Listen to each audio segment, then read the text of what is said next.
May 14, 1968. The Hall of Heroes, the Pentagon.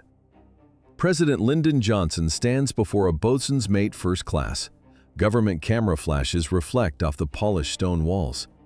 The president fastens the Medal of Honor around the neck of James Elliot Williams. The citation reads, "Conspicuous gallantry and exemplary fighting spirit." How did a boatswain's mate earn a namesake destroyer? The answer lies in the numbers of the destroyed enemy flotilla. Williams became the most decorated enlisted sailor in United States Navy history. His chest held the Navy Cross, 2 silver stars, the Legion of Merit with Combat 5, 3 Purple Hearts. The military institution responded with steel. 2004. The Navy commissioned the USS James E. Williams. Hull designation DDG-95. Building an Arleigh Burke-class destroyer costs over $1 billion. This is the price of an enlisted man's legacy. The ship's crest features a PBR and a dragon, the Riverine Warrior. At Little Creek Naval Amphibious Base, the headquarters of Special Boat Unit 20 bears his name. To understand how his name reached the hull of a billion-dollar guided missile destroyer, we must rewind 18 months. Before the White House ceremony, before the national recognition, James Williams finished his 20-year career and retired from the Navy on April 26, 1967. The triumph recognized in the Pentagon rested on cold, mathematical certainty. 65 enemy vessels liquidated. 0 losses for the crews of patrol boats River 105 and 107. Logistics defined survival in the Mekong Delta. The patrol seized or destroyed over 1,000 pounds of rice during the engagement. This loss paralyzed North Vietnamese logistics for weeks. It stripped entire units of their primary caloric intake. 65 destroyed enemy vessels and a shattered regimental operation, all achieved by 2 boats riddled with bullet holes. The North Vietnamese Army had planned this river crossing for weeks. They aimed to move a full regiment into the heart of the Delta. 1,000 men waited. 2 fiberglass hulls stopped them. The strategic offensive died in the water. Patrol boats 105 and 107 returned to base under their own power. Every square inch of the structures showed evidence of heavy contact. Williams refused medical evacuation until the extraction was complete. He stayed until the last round was accounted for. The total number of American fatalities during this 3-hour battle was 0. The anomalous survival rate required the immediate integration of Helicopter Attack Squadron 3 and 1 suicidal technical order. A searchlight at night is a death sentence for the crew. It turns a patrol boat into a glowing beacon for every rocket-propelled grenade on the bank. But here, the light became the only high-contrast designator for overhead aviation. Why volunteer to illuminate yourself for hundreds of enemy barrels? To provide the strike team with targets in total darkness. 2 UH-1B Huey gunships from the Seawolves arrived as dusk settled over the Mekong Delta. The pilots circled. Below them, the North Vietnamese Army units vanished under the thick jungle canopy. Visual acquisition was 0. Williams signaled PBR 105 and 107 to engage their searchlights.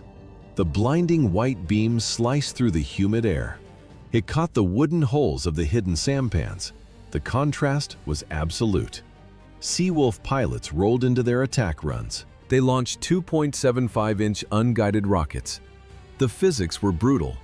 The kinetic energy of the impact pulverized the wooden sampans into splinters within seconds. The engagement lasted 3 continuous hours. Williams executed a technical rotation. He maneuvered the boats to shield damaged sections of the fiberglass hulls while keeping functional guns in the fight. The rhythm of the twin 50-caliber machine guns never broke. The gunners' hands blistered against the steel. The barrels transitioned from black to a dull, glowing red. The enemy eventually broke contact. The metal cooled.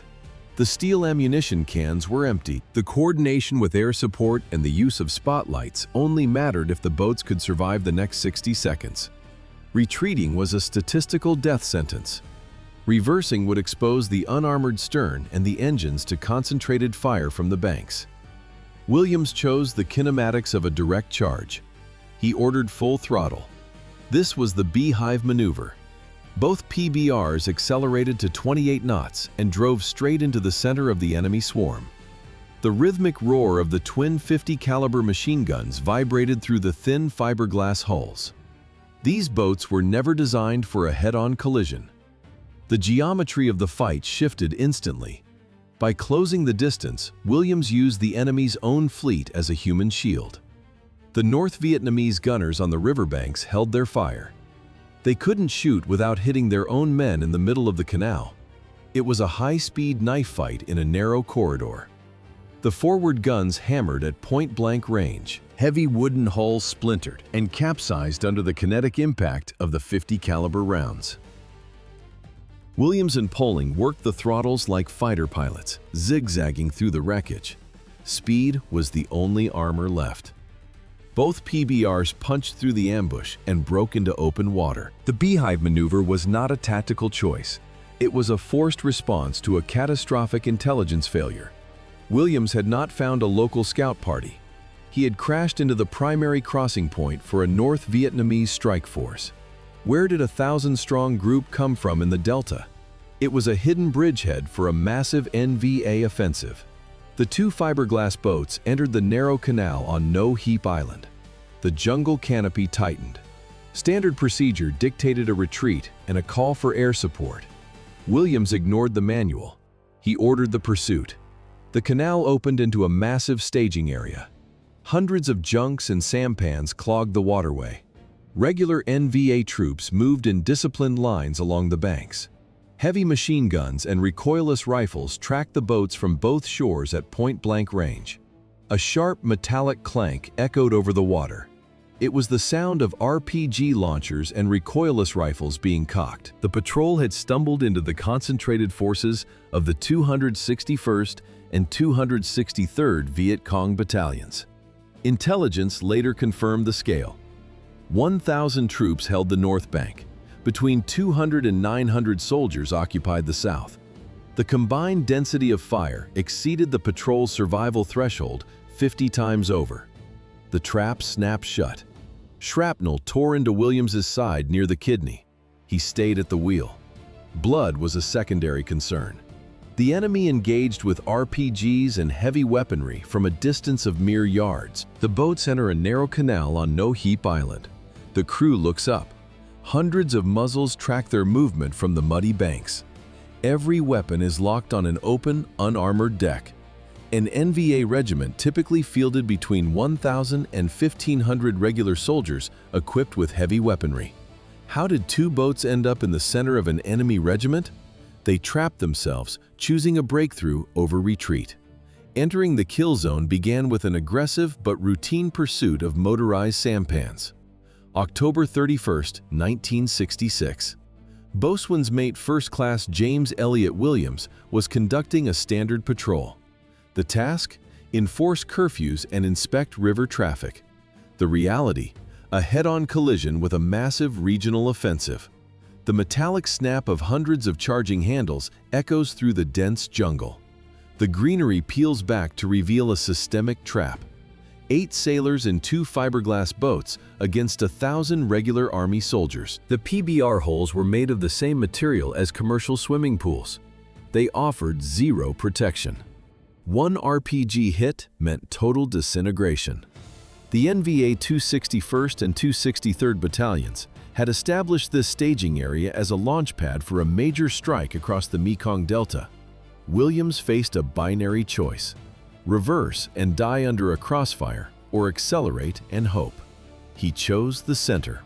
8 men against an entire regiment. No SEALs, no backup, no rescue mission. The firefight continued for 3 hours. Williams ordered an immediate intercept by PBR 105 and PBR 107. October 31, 1966, 1600 hours. He spotted 2 motorized sampans crossing the Mekong, north to south. In the Delta, engines changed the tactical math. Standard wooden boats used oars. Motorized sampans carried the NVA elite. Officers, heavy weapons, critical communications. These were high-value targets. Standard military doctrine demanded pursuit. The PBRs closed the gap. The sampans opened fire with rifles. Forward gunner Reuben Binder responded instantly. He hammered the targets with twin .50 calibers. The lead sampan panicked and veered. It turned hard toward No Heap Island. The boat fled into a narrow canal. Official protection promised safety from AK-47 rounds. The reality was different. A single direct hit from an RPG meant total destruction.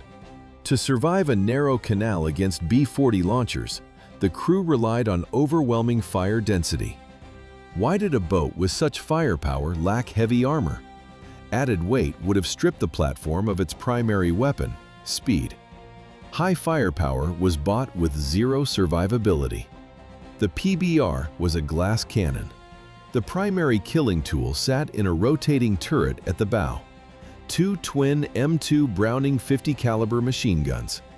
The gunner kicked the turret into position. Metal clattered against metal. A continuous belt of 12.7 by 99 millimeter rounds fed into the chambers.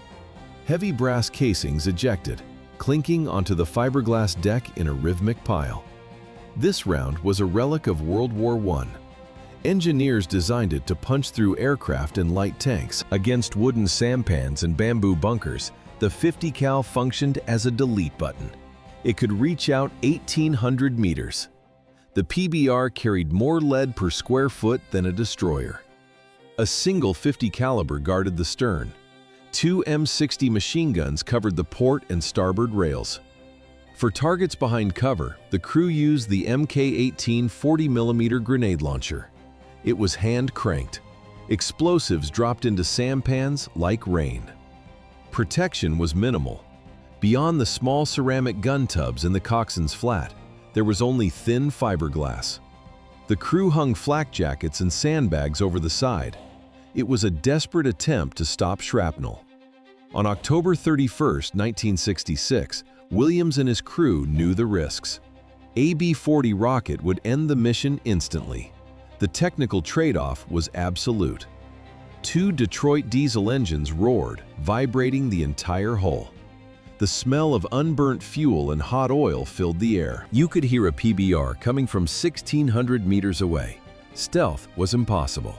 Hydrodynamics dictated the aggressive shoot-and-move doctrine. The 31-foot fiberglass hull followed a lethal mathematical logic. While on plane, the vessel drew only 2 feet of water. This 60-centimeter draft allowed the PBR to penetrate narrow, weed-choked canals where larger U.S. Navy patrol craft inevitably ran aground. How to dodge a rocket on a boat without armor? Use the instant thrust reverse of the water jets. Twin Detroit diesel engines provided the raw power. They fed the Jacuzzi Brothers' 14YJ water jet system. No propellers were used.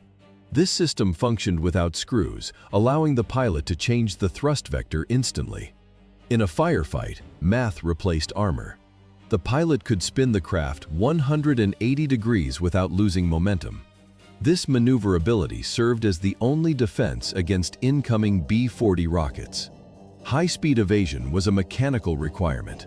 The PBR could come to a full stop within its own length. 3 hours of continuous fire suppression. That was the survival window for the crew of PBR-107. The fiberglass hull and the twin .50 caliber machine guns were managed by sailors whose lives depended on their commander's paranoid standards. These standards held 21-year-old Reuben Binder behind his turret for the entire duration of the contact.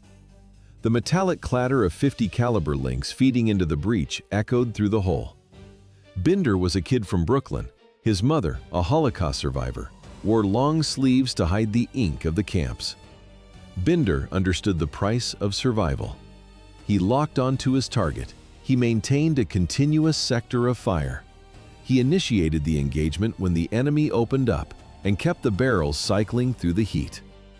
The Silver Star is the 3rd highest combat decoration in the United States. It is awarded exclusively for bravery that exceeds standard operational protocols. Binder earned it on October 31st. He also held the Navy and Marine Corps Medal for the Jamaica Bay Rescue. Williams selected Binder because the sailor maintained the sharpest knife and the shiniest shoes in the fleet. Precision was the only metric that mattered. But the system required every operator to function. Engine man John Clem Alderson monitored the Detroit diesels. The boat performed high-stress maneuvers while the engines held under maximum torque. Seaman Harry Stump maintained the offensive on PBR 107. Every man on the patrol received Bronze Stars with Combat 5. They were not just participants, they were technical components of a lethal response. Signalman Thomas Poling faced the ultimate tactical decision. He saw the lead boat enter the kill zone. He could have retreated. He could have peeled off to save his own crew. Poling signaled for full throttle and followed the lead boat directly into the ambush. 8 sailors on 2 fiberglass platforms survived a sector occupied by 1,000 enemy troops. How do 8 men break the algorithm of guaranteed destruction? By trading panic for cold calculation. BM1 James E. Williams viewed discipline as a rigid operational algorithm. He ignored the myth of the superhuman. He focused on the mechanics of the crew. Polished gear and strict standards served as indicators of system stability under extreme load. The tactical math was impossible. Standard military doctrine requires a 3-to-1 advantage for a successful ambush. Williams faced a ratio of 1 to 125. Survival logic suggested immediate extraction. The reality was different. Retreating meant exposing the stern and losing velocity in the kill zone. That was a guaranteed death sentence. Advancing at maximum speed into the enemy center was the only mathematically sound solution. Chaos became his primary variable. Split-second decisions stabilized the outcome. 2 boats accelerated directly into the fire. The hardware held. The crews executed their protocols without error. 8 men broke the back of an entire regiment through pure calculation. The final engagement ratio stood at 8 to 1,000. The mathematical probability for October 31st relied on protocols drilled into 19-year-old operators. It began with the equipment. Williams maintained the sharpest knife and the shiniest shoes in the fleet. Blinding glares reflected off perfectly polished leather on the steel deck. The crew averaged 19 to 20 years of age. To Williams, uniform maintenance served as a diagnostic metric. Discipline in appearance ensured discipline under fire. He rejected the Hollywood archetype of the reckless warrior. He functioned as a tactical calculator. His doctrine centered entirely on calculated risk. Surprise acted as the primary multiplier for fiberglass boats, with holes only a quarter-inch thick. On October 31st, the math required a total engagement. The maneuver appeared suicidal to outside observers. Williams saw a solved equation. A rear admiral later audited the mission logs. He refused to classify the commander's decisions as reckless. This paranoid control system wasn't forged in Vietnam. It began 2 decades earlier aboard the destroyer USS Douglas H. Fox. Where is such an operational profile formed? In night raids by small boats off the coast of North Korea.